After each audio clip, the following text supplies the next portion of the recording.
হযরতে ওমর রাদিয়াল্লাহু তাআলা আনহু একদিন নবীজির ঘরে ঢুকে দেখছে একটা চাটাইয়ের মধ্যে আল্লাহর নবী সাল্লাল্লাহু আলাইহি সাল্লাম শুয়ে আছে, শুধু চাটাইয়ের উপরে। ওয়াকাদ আসসারা ফি জামবি, চাটাইয়ের দাগ, আল্লাহর নবীর দেহ মুবারকের মধ্যে দাগ পড়ে গেছে।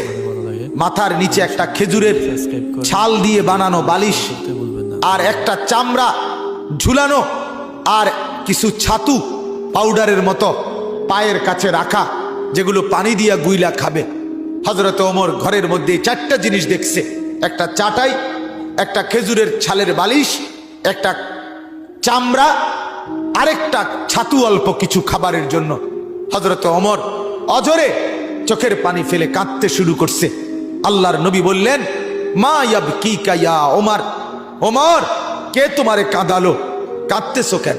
হযরত ওমর বললেন, ইয়া রাসূলুল্লাহ লিমা লা আবকি, আমি কাঁদবো না কেন? আপনার এই দৃশ্য দেখে না কেঁদে থাকি কেমনে, না কেঁদে থাকবো কেমনে?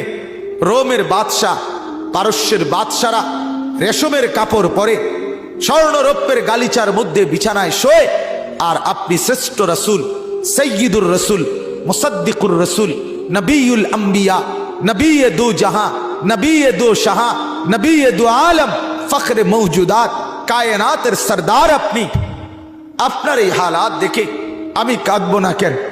আল্লাহর নবী, হাদিসের মধ্যে আছে, আল্লাহর নবী বললেন, ওমর আমা তারদা আন তাকুনা লানাল আখিরাহ ওয়ালা হুমুদ দুনিয়া, ওমর তুমি কি এতে খুশি হবা না আমরা আখিরাত থেকে নেব, ওরা দুনিয়া থেকে নেক,